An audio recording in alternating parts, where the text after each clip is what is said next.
नमस्कारम साथियों, जैसा कि मैंने पिछला पेपर बनाया था 35 प्रश्नों का, तो मैं आपसे यही कहूँगा कि पिछले वाला पेपर और आज वाला पेपर जो आ रहा है आपके लिए 35 नंबर के प्रश्न, तो इनको आप अच्छे से कर लें, इससे आप अच्छा स्कोर कर पाएंगे। देखो, आप ये मत सोचना कि चैनल पे व्यूज़ नहीं है, सब्सक्राइबर नहीं है, लेकिन जो चैनल का कंटेंट है वो आपके लिए बहुत उपयोगी है। यहाँ से प्रश्न आते हैं।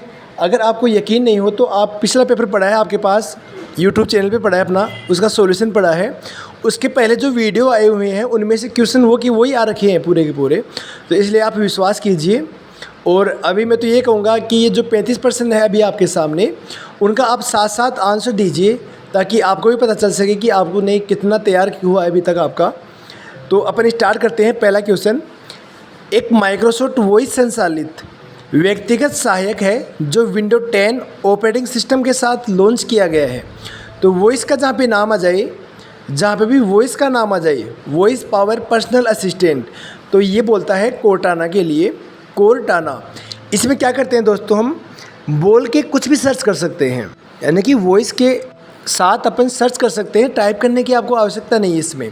तो विंडो 10 में कोर्टाना लिया गया था, जो आपका टास्क बार पे स्थित होता है स्टार्ट बटन के पास में। माइक्रोसॉफ्ट एज तो इंटरनेट एक्सप्लोर की जगह यूज़ किया गया था। फिर आता है मल्टीपल डेस्कटॉप, एक से ज़्यादा डेस्कटॉप होती है तो उनमें अपन काम में लेते हैं। डिस्क क्लीनअप, ये मेमोरी को क्लीन करने के काम में आता है। तो अपना राइट आंसर होगा कोर्टाना। प्रश्न संख्या 2, वक्तव्य 1। देखिए, 2 वाक्य दिए हुए हैं इसमें। वक्तव्य 1, वोलेटाइल स्मृति में बिजली बंद होने के पश्चात भी डेटा स्थायी रूप से संग्रहित रहता है। वोलेटाइल स्मृति में, यानी कि वोलेटाइल जो मेमोरी होती है उसमें बिजली के जाने के बाद डाटा क्या आपको स्थायी रूप से उसमें मिल जाता है, स्टोर रहता है उसमें। तो ये रॉन्ग है, क्योंकि वोलेटाइल मेमोरी तो अस्थायी होती है, ये डाटा को रखती ही नहीं है अपने पास। लाइट जाएगी तो उसका डाटा भी वहाँ से उड़ जाएगा, वहाँ से क्लियर हो जाएगा। तो ये पहला वाक्य तो आपका गलत हो गया। दूसरा वाक्य है CDR ऑप्टिकल डिस्क का उदाहरण है। तो CDR ऑप्टिकल डिस्क का उदाहरण होता है, करेक्ट है आंसर। तो पहला वाक्य गलत है, दूसरा वाक्य सही है। ऑप्शन डी इसका करेक्ट आंसर होगा, पहला गलत दूसरा सही। MS एक्सेल 2010 में सेल एड्रेस का सही उदाहरण क्या है। तो जो सेल एड्रेस होते हैं एक्सेल के अंदर, उनके अंदर देखो पहले तो आती है ABCD, याद रखना। जैसे कि मान लो आप कोई भी आ जाए, ASD, फिर 45 4 6 कुछ भी आए आगे, लेकिन पहले ABCD आएगी। ABCD के अंदर भी जैसे A आ गया, शुरू वाला ABCD आएगा और लास्ट में आएगा कोई भी अंक हो सकता है आपके पास। तो देखिए, इसमें शुरू में अंक आ रहे हैं, लास्ट में ABCD आ रही है, तो ये रॉन्ग हो गया आपका। ये सही है आपका, इसमें पहले ABCD आ रही है और फिर बाद में नंबर्स आ रहे हैं अपने पास। इसमें देखो पहले ABCD आ रही है और लास्ट में वापस से ABCD आ गई, तो ये रॉन्ग है। शुरुआत में ABCD आएगी, जितनी भी आनी है ABCD वो शुरुआत में आ जाएगी। करेक्टर्स जो आने हैं ना ABCD के, वो शुरुआत में आ जाएंगे, उसके बाद में आएंगे नंबर्स आपके पास, यानी कि बाद में रिपीट नहीं होंगे, करेक्टर्स वापस से रिपीट नहीं होंगे आपके पास। इसके अलावा देखिए, यहाँ पे पहले शुरू में नंबर दे दिया, फिर बीच में अल्फ़ाबेट दे दिया अपन को, उसके बाद में वापस से नंबर दे दिया, तो ये भी गलत है फॉर्मूला। तो इसका राइट आंसर होगा, पहले आपके पास अल्फ़ाबेट्स आएंगे, उसके बाद नंबरिंग आएंगी। तो ABCD दिखाई दे रहा है अपन को, A से Z दिखाई दे रहा है, यहाँ से AZ 145, तो ये करेक्ट आंसर होगा। इस फॉर्मेट में जो भी लिखा होगा वो आपका सेल का सही एड्रेस होगा MS एक्सेल के अंदर। जी दोस्तों, याद रखिए, पहले आएगी आपके पास अल्फ़ाबेट्स, उसके बाद में आएंगे नंबरिंग। तो ऐसा जो प्रारूप हो वो आपका करेक्ट आंसर होगा इसमें। प्रश्न संख्या 4, MS आउटलुक 2010 का मुख्य उपयोग क्या है। तो आउटलुक किस काम में आता है। आउटलुक में अपन जो नंबर सेव करते हैं मोबाइल के अंदर मान लो, या फिर कंप्यूटर में नंबर सेव मान लो, जीमेल पे जो नंबर सेव होते हैं वो आउटलुक के द्वारा होते हैं, एक्सेस होता है उसके अंदर। तो इसमें देखिए क्या उपयोग बता रहा है इसका उपयोग ड्राइंग एप्लीकेशन के लिए किया जाता है, नहीं, वो तो पेंटिंग एप्लीकेशन होता है। इसका उपयोग गणना करने के लिए, नहीं, कैलकुलेशन आता है उसके लिए। इसका उपयोग ईमेल एप्लीकेशन के रूप में किया जाता है, एक करेक्ट आंसर है इसका। इसका उपयोग वेब ब्राउजिंग एप्लीकेशन के रूप में किया जाता है, नहीं, ये वेब ब्राउज़र नहीं होता, ये तो ईमेल एप्लीकेशन की तरह काम में करता है, ईमेल एप्लीकेशन की तरह। Outlook, MS outlook email application के रूप में काम करता है। किस प्रकार व्यक्तिगत ईमेल खाता आमतौर पर अपने कंप्यूटर पर ईमेल डाउनलोड करने के लिए उपयोग किया जाता है। देखिए, क्वेश्चन बार बार रिपीट हो रहा है आपके पास। तो मैंने बताया था पिछली बार कि व्यक्तिगत ईमेल खाता आ जाए, उसका राइट आंसर होता है POP3, व्यक्तिगत ईमेल खाते के लिए POP3, इसका इस पर्सन का राइट आंसर होगा अपना POP3। व्यक्तिगत की जगह यहाँ पे व्यापारिक या व्यावसायिक आ जाए, व्यक्तिगत की जगह यहाँ पे व्यापारिक या व्यावसायिक आ जाए तो हम आंसर करेंगे माइक्रोसॉफ्ट एक्सचेंज। दोस्तों याद रखना ये बात कि व्यक्तिगत की जगह अगर व्यापारिक या व्यावसायिक खाता आ रहा है, यहाँ पे व्यावसायिक ईमेल आ रही है तो उसका आंसर होगा माइक्रोसॉफ्ट एक्सचेंज, और व्यक्तिगत आ रहा है यहाँ पे तो आंसर होगा POP3। Is that clear? जी दोस्तों, याद रखने योग्य बात है ये, और ये प्रश्न हर बार रिपीट हो रहा है। अगला प्रश्न देखते हैं, GBPS का अर्थ क्या होता है? GBPS गीगाबाइट पर सेकेंड, गीगाबिट्स या गीगाबाइट पर सेकेंड्स। तो GBPS गीगाबिट्स पर सेकेंड, ये great bits, global, good bits, ये गलत है सबके सब। गीगाबिट्स पर सेकेंड, देखिए GBPS का पूरा नाम होता है गीगाबिट्स पर सेकेंड। फिर आपसे पूछे कि MBPS का पूरा नाम क्या होता है? MBPS, तो M की फुल फॉर्म होगी मेगाबिट्स, मेगाबिट्स पर सेकेंड। गीगा की जगह मेगा जाएगा। फिर आपको पूछे इसके बाद में TBPS, तो T का अर्थ हो जाएगा टेराबाइट पर सेकेंड, टेराबाइट पर सेकेंड। अगला क्वेश्चन है, MS ऑफिस में व्यक्तिगत सूचना प्रबंधक और ईमेल संचार सॉफ्टवेयर कौन सा होता है? तो व्यक्तिगत सूचना प्रबंधक के लिए देखिए, आप ऑप्शन देखिए एक बार। MS वर्ड में हम डॉक्यूमेंट टाइप करते हैं, कोई लेटर आपका पंपलेट वगैरह ये सब टाइपिंग करते हैं अपन। MS आउटलुक व्यक्तिगत सूचना ही का प्रबंध करता है और ईमेल अकाउंट होता है। अभी प्रश्न आया था ऊपर अपने पास कि आउटलुक का उद्देश्य या उपयोग किस कार्य हेतु किया जाता है? तो ईमेल की तरह काम किया जाता है इसका। तो सूचना प्रबंधक और ईमेल का संचार का इसका आंसर होगा आपका MS आउटलुक। इसके बाद में एक्सेल में तो मार्कशीट, कोई रिजल्ट वगैरह ये तैयार करते हैं अपन। MS पावर पॉइंट में प्रेजेंटेशन तैयार करते हैं, MS पावर पॉइंट में, तो इसका आपका आंसर होगा correct answer MS outlook. Next question देखिए आप, एक फोल्डर है जो आपके द्वारा हटाए गए फाइलों और फोल्डरों के लिए अस्थायी संग्रहण प्रदान करता है। यानी कि हमने किसी फोल्डर को हटा दिया, डिलीट कर दिया, उसके बाद में उसको कौन इकट्ठा करके रखता है, कौन स्टोर करके रखता है, उस फोल्डर का नाम बताना आपको। तो पहला ऑप्शन दे रखा है फाइल एक्सप्लोर, तो ये गलत है। फाइल एक्सप्लोर से तो अपन ने डिलीट किया था उसको। उसके बाद में कैलकुलेटर, ये कैलकुलेशन के काम आता है। Recycle bin, is that clear? ये सही इसका आंसर है रिसाइकिल बिन, ऑप्शन सी, जो अपने द्वारा डिलीट की हुई फाइलों को स्टोर करके रखता है, रिसाइकिल बिन। यदि अपन शिफ्ट के साथ डिलीट दबाते हैं, शिफ्ट के साथ डिलीट, तो वह परमानेंट डिलीट हो जाता है। शिफ्ट प्लस डिलीट दबाते हैं तो वह परमानेंट डिलीट हो जाता है, फिर वह रिसाइकिल बिन में नहीं जाता। और दोस्तों देखिए, याद रखना इस यहाँ पे कि जब अपन फाइलों को डिलीट करते हैं तो वह रिसाइकिल बिन में तो चली जाती है, लेकिन क्वेश्चन पूछे कि उससे मेमोरी पे क्या फ़र्क पड़ता है? तो उससे मेमोरी पर कोई फ़र्क नहीं पड़ता, क्योंकि पहले भी वह अपने कंप्यूटर में थी फाइल, और अभी भी वह अपने कंप्यूटर में है, बस फोल्डर चेंज हुआ है। रिसाइकिल बिन से वो पहले किसी फोल्डर में थी, अब वह रिसाइकिल बिन में आ गई। जब रिसाइकिल बिन से डिलीट हो जाएगी फाइल, तो मानना कि आपके पूरे कंप्यूटर से भी डिलीट हो गई, तो आपकी मेमोरी स्पेस बढ़ गया। ये बात ध्यान रखने योग्य बात है यहाँ पे। फिर देखिए DVDR का पूरा नाम क्या है? तो DVDR का डिजिटल वीडियो डिस्क, इसका ये हो गया। और R फॉर रिकॉर्डेबल, तो digital video disc recordable, option C इसका करेक्ट आंसर है। वक्तव्य 1, देखिए 2 वाक्य दे रखे हैं वापस से। आउटलुक 2010 एप्लीकेशन सॉफ्टवेयर नहीं है, नहीं, गलत हो गया ये तो, क्योंकि आउटलुक 2010 तो एप्लीकेशन सॉफ्टवेयर होता है। अगर आपको ज़रूरत पड़ी तो आप काम करेंगे, नहीं तो नहीं करेंगे आप काम। ये कोई ऑपरेटिंग सिस्टम सॉफ्टवेयर नहीं है अपना, तो ये तो गलत हो गया पहला वाक्य। तो स्प्रेडशीट के सेल में मान वर्णानुक्रम में क्रमबद्ध किए जा सकते हैं। हाँ, ये सही है आपका। स्प्रेडशीट जो अपन एक्सेल में बनाते हैं, उसके बाद जो सेल होता है उसको अपन क्रम से सेट कर सकते हैं। इस दैट यहाँ ये सही है आपका, और पहला वाक्य गलत है। तो पहला वाक्य गलत और दूसरा सही, option C is the correct answer. निम्न में से कौन सा निर्देश MS पावरपॉइंट 2010 में नई स्लाइड बनाने के काम में आता है?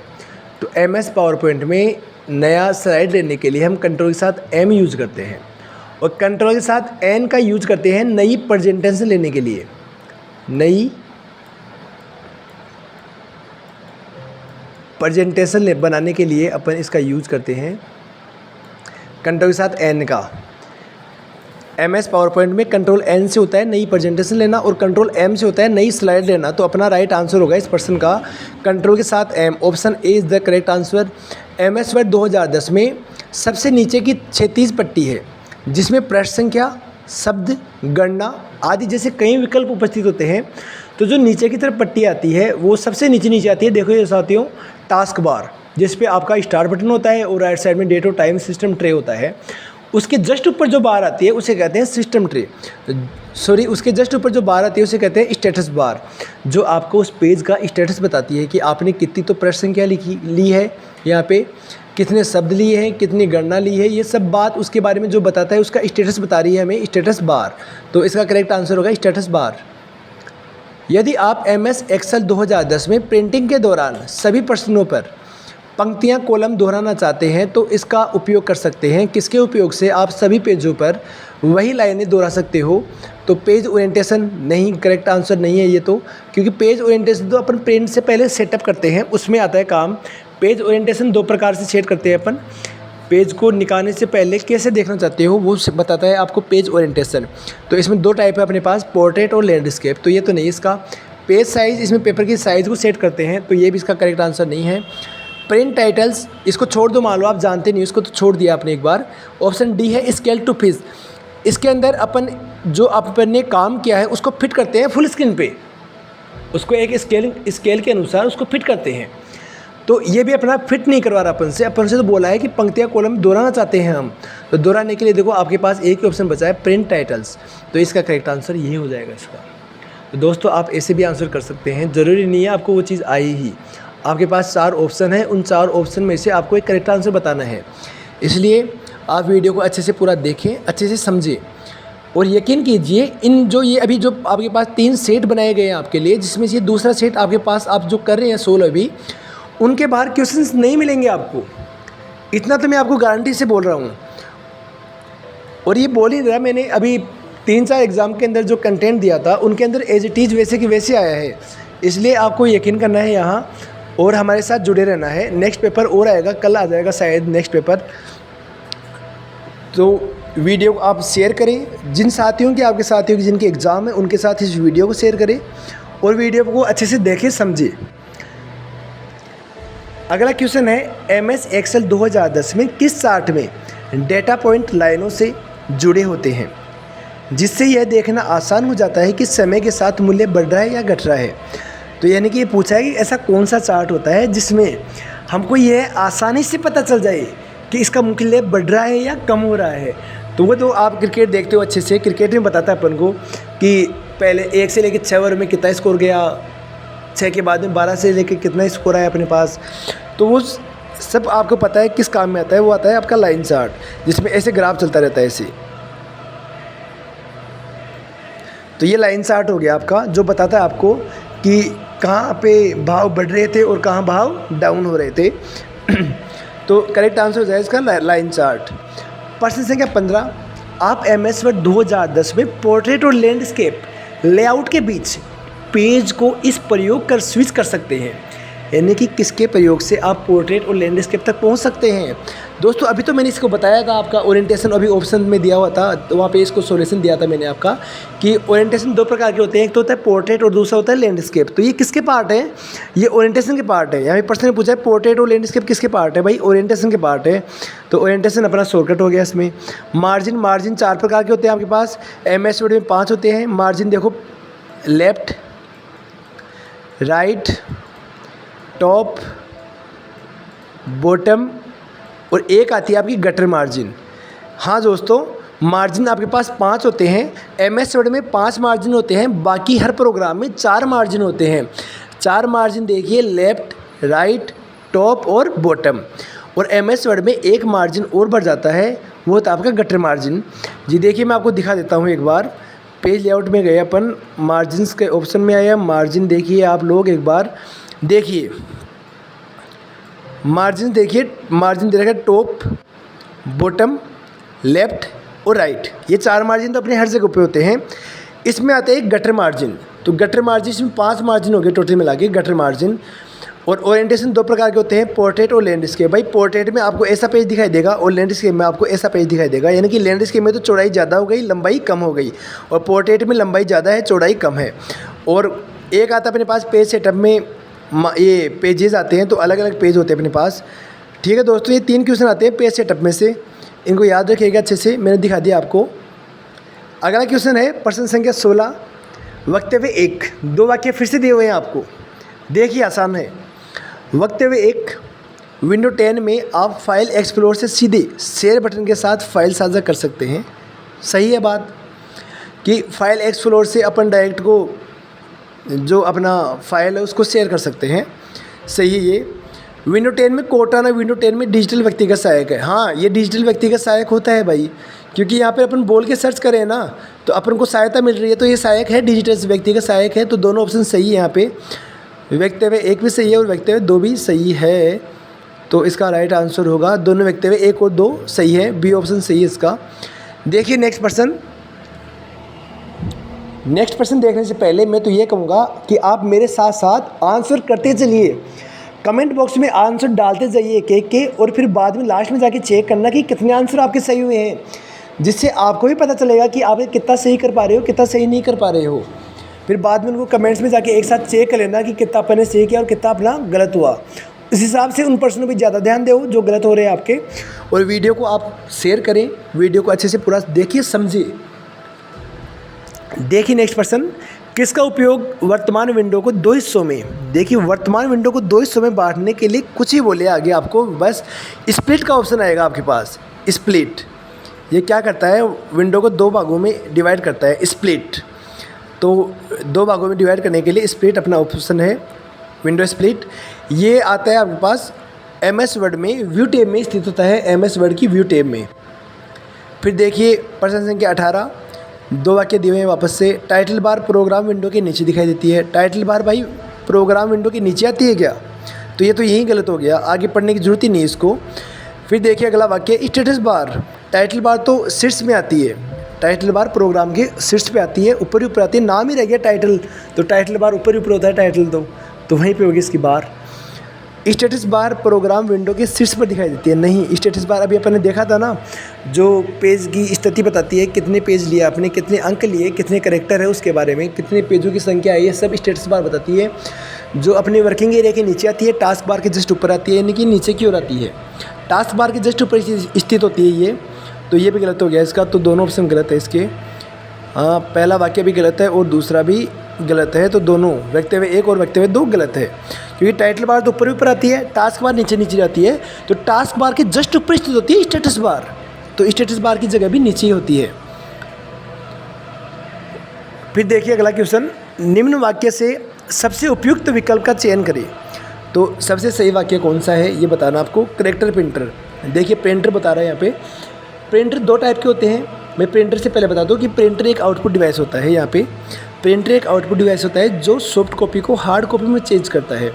देखिए अगर आपको याद नहीं होता है कि प्रिंटर एक इनपुट है या आउटपुट है, तो आप याद रखो कि जब आप किसी दुकान वाले के पास जाते हो, व्हाट्सएप से कुछ डॉक्यूमेंट्स निकलवाते हो, शेयर करके आप PDF वगैरह निकलाते हो, तो आप अगले बंदे को बोलते हो कि भाई प्रिंट आउट निकाल दो, हमें प्रिंट दे दो, यानी कि आप हमें हाथ में पकड़ा दो। और जो आप पेज हाथ में लेते हो उसे दोस्तों अपन हार्ड कॉपी कहते हैं, उसे अपन हार्ड कॉपी कहते हैं। तो ऐसे डिवाइस जो सॉफ्ट कॉपी को हार्ड कॉपी में चेंज कर रहे हैं उन्हें हम प्रिंटर कहते हैं। जो सॉफ्ट कॉपी को हार्ड कॉपी में चेंज कर रहे हैं उन्हें हम प्रिंटर कहते हैं। अब देखिए प्रिंटर की जो गुणवत्ता होती है वो DPI में नापते हैं, DPI डॉट्स पर इंच, DPI डॉट्स पर इंच। और प्रिंटर 2 प्रकार के होते हैं, एक तो होता है इम्पैक्ट, एक होता है नॉन इम्पैक्ट। अब देखते हैं क्या बात कर रहा है अगला। कैरेक्टर प्रिंटर और लाइन प्रिंटर गैर प्रभाव प्रिंटर यानी कि नॉन इम्पैक्ट प्रिंटर होते हैं। गलत है ये आंसर। साथियों नॉन इम्पैक्ट प्रिंटर होते हैं आपका inkjet printer, laser printer, thermal printer, ये सब होते हैं नॉन इम्पैक्ट प्रिंटर। कैरेक्टर और लाइन प्रिंटर तो इम्पैक्ट प्रिंटर के प्रकार होते हैं। कैरेक्टर और लाइन प्रिंटर तो आपके इम्पैक्ट प्रिंटर के प्रकार हैं, तो ये तो गलत हो गया आपका। CDR और DVD माध्यमिक यानी CDR और DVD माध्यमिक मेमोरी यानी सेकेंडरी मेमोरी के उदाहरण होते हैं। हाँ, ये सही है आपका। नेक्स्ट ऑप्शन देखते हैं अपन। जॉयस्टिक आउटपुट डिवाइस, नहीं, जॉयस्टिक तो इनपुट डिवाइस है। जॉयस्टिक वही होता है दोस्तों जिससे अपन गेम खेलते हैं कंप्यूटर के अंदर। आपने फिल्मों में देखा होगा बच्चों के हाथ में जॉयस्टिक होता है, वो गाड़ियों को इधर लेते हैं, गाड़ियों को उधर लेते हैं, उसको हिला करके। तो जॉयस्टिक गेम खेलने के काम में आता है और ये एक इनपुट डिवाइस होता है। तो ये तो गलत हो गया वाक्य। तो पहला वाक्य गलत है, दूसरा वाक्य गलत है, तीसरा अपना जो बीच वाला था वो सही है। CD और DVD सेकेंडरी मेमोरी का पार्ट होता है, एकदम करेक्ट आंसर है ये। CD और DVD आपका ऑप्टिकल डिस्क का एक पार्ट होता है, जो एक मेमोरी जो सेकेंडरी मेमोरी होती है अपना। तो करेक्ट आंसर होगा बी ऑप्शन। जब आप अधूरा ईमेल बंद करते हैं तो ईमेल आमतौर पर सेव होता है, किस में सेव होता है? अब देखिए ऑप्शन देखते हैं अपन एक बार। जी हाँ दोस्तों, ऑप्शन देखिए। स्पैम में जो अनचाहे मैसेज होते हैं वो आते हैं। जैसे आप SSC का फॉर्म भरवाते हो या अदर किसी गवर्नमेंट वैकेंसी का फॉर्म अप्लाई करते हो, तो उनके पास जो OTP आता है आपके पास, वो 3 यानी कि 90 दिन के लिए आपके पास एक फ़ोल्डर में पड़ा रहता है, वो होता है स्पैम।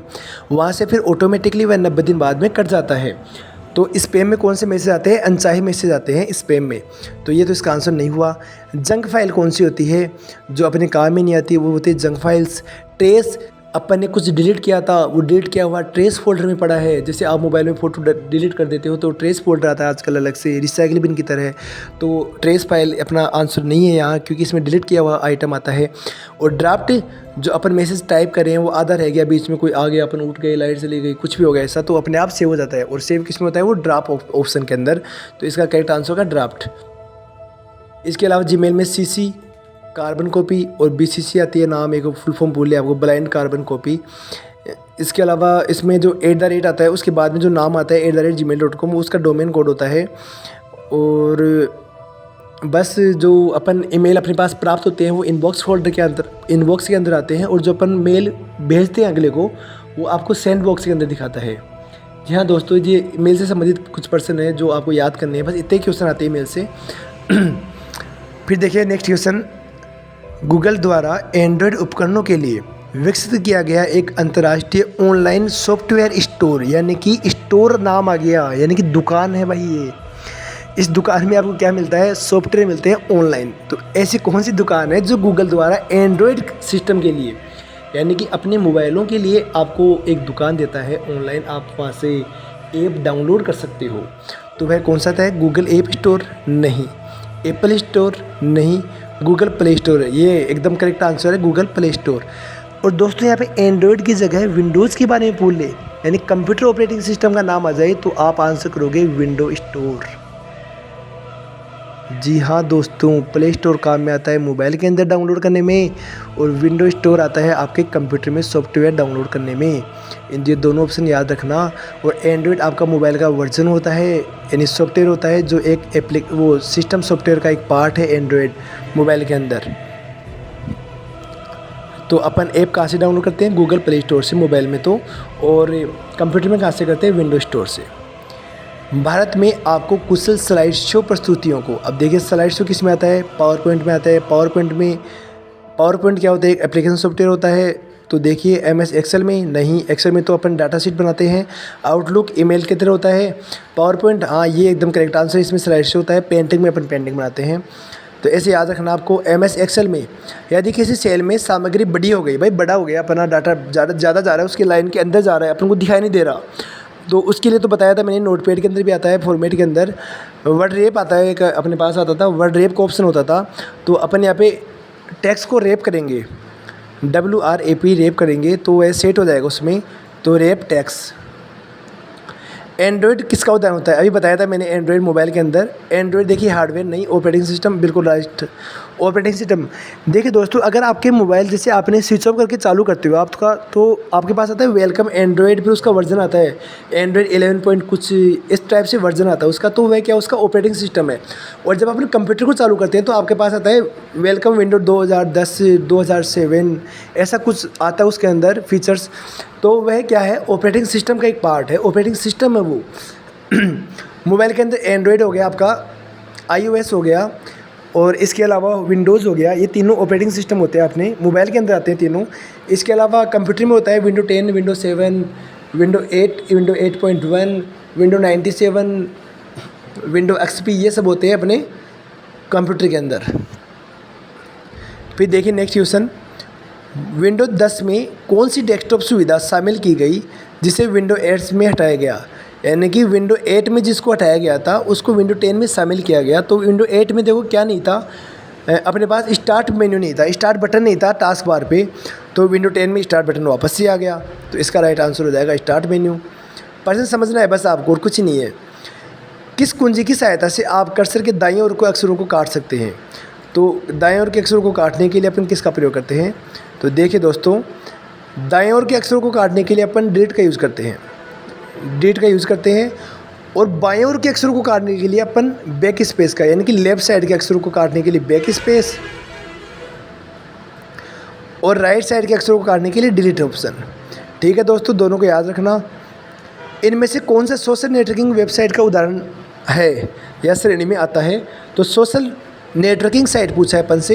तो देखिए फेसबुक होता है, सोशल नेटवर्किंग साइट होता है। अपन यहाँ पे डाटा यानी कि कोई फ़ोटो वगैरह, वीडियो वगैरह शेयर कर सकते हैं, पोस्ट कर सकते हैं, दोस्तों से बातचीत कर सकते हैं, अनजान लोगों से मिल सकते हैं। दूसरा हो गया ट्विटर। ट्विटर में अपन 140 शब्द ही टाइप कर सकते हैं, याद रखना ये बात। इसके बाद है लिंक्डइन। तो ये भी क्या है, अपना सोशल नेटवर्किंग साइट है। तो ऑप्शन ए सही है अपना। दूसरा देखते हैं गूगल, याहू, और यहाँ पे अपन बिंग कर दूँ, गूगल, याहू और बिंग। तो ये होते हैं आपका सर्च इंजन। क्या हो गए ये तीनों के तीनों search engine. Microsoft Edge, Mozilla Firefox और क्रोम, ये होते हैं आपके तीनों के तीनों वेब ब्राउज़र्स। फ्लिपकार्ट, अमेज़न और स्नैपडील, ये होती है आपकी व्यावसायिक, यानी कि बोल सकते हैं अपन ई कॉमर्स वेबसाइट। इन तीनों को क्या कर सकते हैं अपन, ई कॉमर्स वेबसाइट, जहाँ पे अपन सामान खरीदते हैं और सामान बेचते हैं। तो अपन से पूछा था सोशल नेटवर्किंग साइट, तो इसका राइट आंसर होगा ए वाला ऑप्शन। बी वाला ऑप्शन के लिए आपके पास पर्सन होता सर्च इंजन, और सी वाले के लिए आपके पास होता वेब ब्राउज़र, डी वाले के आपके पास होता ई कॉमर्स वेबसाइट। तो अपना आंसर होगा पर्सन के अनुसार ए ऑप्शन। देखिए अभी यहाँ से आपके 4 क्वेश्चन क्लियर हो गए। नेक्स्ट क्वेश्चन, निम्न में से सबसे सही कथन का चयन करें। तो सबसे अच्छा वाला कथन कौन सा है? ब्लूटूथ की संचार सीमा वाईफाई की तुलना में उच्च होती है। नहीं, वाईफाई की ज़्यादा होती है, ब्लूटूथ की कम होती है। वाईफाई की फुल फॉर्म होती है, वाईफाई की फुल फॉर्म होती है आपके पास वायरलेस फिडेलिटी। याद नहीं आए दोस्तों, वायरलेस फिडेलिटी इसकी फुल फॉर्म होती है। तो इसकी ज़्यादा होती है, रेंज होती है वो जो कोएक्सियल केबल में 2 स्वतंत्र इंसुलेटेड तार एक दूसरे के चारों ओर ट्विस्टेड होते हैं। नहीं, ट्विस्टेड नहीं होते चारों ओर। माइक्रोसॉफ्ट वन ड्राइव क्लाउड आधारित फाइल शेयरिंग सिस्टम है। हाँ, ये सही है आपका option. Microsoft one drive cloud आधारित फाइल शेयरिंग सिस्टम है, एकदम करेक्ट आंसर है। फिर देखिए 29वां क्वेश्चन, टोंगल कीज क्या होती है? तो टोंगल कीज 3 लॉक आते हैं अपने पास कीबोर्ड के अंदर, caps lock, number lock, scroll lock. इन तीनों को अपन टोंगल कीज कहते हैं। देखिए कीबोर्ड के अंदर जो ऊपर बटन आते हैं वो फंक्शन कीज होती है। फंक्शन कीज की संख्या F1 से लेके F12 तक, यानी कि टोटल 12 संख्या होती है। उसके बाद में इस पर स्पेशल कैरेक्टर आते हैं जिन पे 2 अंक छपे होते हैं, जैसे एक नंबर हो गया, एक स्पेशल कैरेक्टर हो गया, तो उन्हें अपन स्पेशल कैरेक्टर बोलते हैं। टोंगल कीज 3 होती है अपने पास, caps lock, number lock, scroll lock. इसके अलावा शिफ्ट, अल्ट और कंट्रोल, शिफ्ट, अल्ट और कंट्रोल, इन तीनों का अपन कॉम्बिनेशन कीज कहते हैं, क्योंकि इन तीनों का अकेला का कोई यूज़ नहीं है। इनको अन्य किसी कुंजी की सहायता की ज़रूरत होती है तभी ये काम करते हैं, नहीं तो नहीं करते हैं। अगला क्वेश्चन देखिए, कच्चे तथ्यों जैसे कि अक्षर, शब्द, ध्वनि आदि को क्या कहते हैं? आदि को कहते हैं अपन डाटा। इसके अंदर क्या होता है, जो पेंटर बताया था मैंने अभी आपको, उसका उल्टा होता है स्कैनर। इनपुट डिवाइस होता है, देखिए पहला स्कैनर। इसके अलावा यह सॉफ्ट कॉपी में चेंज करता है, यानी कि जो हार्ड कॉपी है आपकी उसको सॉफ्ट कॉपी में चेंज करता है। तो ये स्कैनर हो गया आपका इनपुट डिवाइस। प्रोग्राम, प्रोसेस, ये अलग अलग चीज़ होगी। तो इसका आंसर, राइट आंसर होगा अपना डाटा। देखिए वीडियो को शेयर करें और चैनल को सब्सक्राइब भी करें। और आप ये मत देखना कि चैनल पे सब्सक्राइबर कम है तो कंटेंट में दम नहीं है। भाई कंटेंट में दम है तभी तो वीडियो जा रहे हैं आगे, तभी तो लोग वीडियोस को देख रहे हैं अच्छे से। आप पिछला वीडियो उठा के देख लीजिए, पिछले जो एग्ज़ाम हुई थी उसके पास वाली वीडियो देख लीजिए आप अच्छे से। लोगों ने अच्छा देखा है, स्टूडेंट्स ने अच्छा देखा है, उनके लिए काफ़ी किफ़ायती रहा है, तभी वो लोग इस पर बने हुए हैं अभी तक, और तभी वीडियो इतने चल रहे हैं। नहीं तो शायद नहीं चलते, क्योंकि नया चैनल है भी अपना। लेकिन हम तो पुराने हैं, यहाँ पे आपके लिए कंटेंट लेके आए हैं, हम तो पुराने हैं। तो आप हम पे विश्वास कीजिए और चैनल पे बने रहिए और वीडियो को अच्छे से समझिए और अच्छे से देखें इसको। और शेयर करना ना भूलें। अंडू का मैं चिन्ह बता दूँ आपको, अंडू का ऐसा चिन्ह होता है, देखिए ऐसा भी पूछ सकता है आपको, ये किसका निर्धारित करता है या क्या दर्शाता है, तो ये अंडू के लिए होता है। इसकी शॉर्टकट की होती है कंट्रोल के साथ जेड। अंडू का यूज़ क्या होता है, जो लास्ट टाइम अपन ने काम किया था वहाँ तक पूछा था अंडू, और अंडू का उल्टा काम करता है रीडू। रीडू की शॉर्टकट की होती है कंट्रोल के साथ वाई। देखिए ऑप्शन कंट्रोल के साथ जेड, इसका करेक्ट आंसर होगा अंडू का कंट्रोल के साथ जेड, सिर्फ जेड नहीं, कंट्रोल के साथ जेड होगा अपना। निम्न में से कौन सा शब्द एमएस वर्ड से संबंधित नहीं है, तो क्लिप आर्ट पर लगाते हैं एमएस वर्ड में, सही है आंसर। प्रेजेंटेशन, देखिए प्रेजेंटेशन तो पावर पॉइंट में यूज़ करते हैं दोस्तों अपन। अभी 2 क्वेश्चनों में इसकी बात हो चुकी पहले प्रेजेंटेशन की। पावर पॉइंट में जो बाय डिफ़ॉल्ट नेम आता है वो प्रेजेंटेशन फर्स्ट होता है, तो प्रेजेंटेशन तैयार करते हैं अपन पावर पॉइंट के अंदर, और उसमें जो स्लाइडों का शो होता है दोस्तों वही तो होता है आपका प्रेजेंटेशन। तो प्रेजेंटेशन एमएस वर्ड में काम नहीं आता है दोस्तों, तो इसका आंसर क्या हो जाएगा आपका प्रेजेंटेशन। हेडर और फुटर तो एमएस वर्ड का हिस्सा है, इंसर्ट मेन्यू के अंदर आते हैं, इंसर्ट टैब के अंदर आते हैं, बुकमार्क और हाइपरलिंक इंसर्ट टैब के अंदर आते हैं, क्लिप आर्ट भी इंसर्ट टैब में आते हैं। बस प्रेजेंटेशन किस में आता है, पावर पॉइंट में आता है। तो ये आंसर किसका आपका पावर पॉइंट के लिए वैध है और एमएस वर्ड के लिए इससे संबंधित नहीं है, तो अपना राइट आंसर हो गया प्रेजेंटेशन। दोस्तों पेपर एकदम इजी है आपका, इजी आएगा पेपर आपका, और यकीन मानिए यहाँ से ही क्वेश्चन आएंगे। बस आपको घबराना नहीं है पेपर के अंदर, और जो बता रहे हैं उनको अच्छे से समझना है, अच्छे से देखना है उनको। इनके बाहर पर्सन नहीं आएगा, और ऐसे बहुत से पर्सन होंगे जिनको आप आसानी से कर सकते हो। जैसे प्ले स्टोर का पर्सन हो गया, IRCTC का, रेलवे का पर्सन हो गया, आधार कार्ड के पर्सन है, जन आधार कार्ड के पर्सन, ये तो आप नॉर्मली कर लोगे आराम से। देखिए पर्सन संख्या 33, आप किसी भी दस्तावेज़ को अन्य व्यक्ति के साथ साझा कर सकते हैं। किसके द्वारा कर सकते हैं, ब्लूटूथ, बिल्कुल करेक्ट आंसर। यूनिकोड नहीं, ये लैंग्वेज होती है एक। ईमेल, हाँ सही है, ईमेल से भी कर सकते हैं। तो ऑप्शन ए और ऑप्शन सी, डी ऑप्शन एकदम करेक्ट है इसका। नेक्स्ट क्वेश्चन, एक विशेष सुरक्षा प्रणाली है जो बाहरी खतरे के खिलाफ किसी संगठन के नेटवर्क की सुरक्षा के लिए डिज़ाइन किया गया है, तो वो फायरवॉल होता है। फायरवॉल सिस्टम होता है अपना जो बाहरी सुरक्षा देता प्रदान करता है, बाहरी आक्रमणों से बचाता है, फायरवॉल। ऑप्शन सी इसका करेक्ट आंसर होगा, फायरवॉल। और ये लास्ट क्वेश्चन आपका, निम्न में से फाइल फोल्डर को रिसाइकिल बिन में स्थायी रूप से हटाने के लिए, ये शुरुआती में प्रश्न आ चुका था आपका। तो मैंने बताया था कि इसके लिए अपन शिफ्ट के साथ डिलीट का यूज़ करते हैं, शिफ्ट के साथ डिलीट, तो जिससे परमानेंट डिलीट हो जाएगा आपका, रिसाइकिल बिन में नीचे नहीं जाएगा फिर वो। दोस्तों वीडियो को अच्छे से देखें, अच्छे से समझें, और हम पे यकीन करते हुए आप इसको अच्छे से पढ़ें।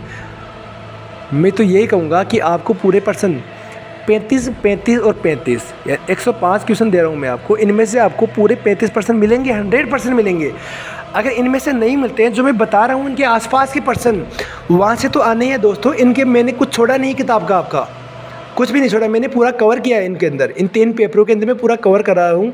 अभी देखिए पिछला पेपर था और ये आज वाला, इन दोनों के अंदर आपको भी लगा होगा कि अपना लगभग कवर हो चुका है, और जो बच रहा है वो आपको कल शाम तक अवेलेबल करा दूंगा मैं। उसके बाद में आपके पास 3 तारीख बचेगी, 4 तारीख को तो अपना पेपर ही है, तो 3 तारीख को आप इन तीनों का एक बार वापस से रिविज़न करके जाएंगे, और जो आपके साथ वाले हैं उनको वीडियो शेयर करेंगे। बेस्ट ऑफ लक साथियों, विश्वास बनाए रखें, आपका पेपर बहुत अच्छा होगा। अपन मिलेंगे 4 तारीख को शाम को। जो वीडियो आएगा ना पेपर सॉल्यूशन वाला, उसमें आप खुद बोलोगे कि हाँ भाई आपने जो पेपर बताया था उसके बाद पेपर आया ही नहीं सर। और फिर देखना अपने चैनल के सब्सक्राइबर बढ़ेंगे और व्यूज़ भी आने लगेंगे साथियों। तो बेस्ट ऑफ लक साथियों, चैनल से जुड़े रहें, लाइक और शेयर करना ना भूलें।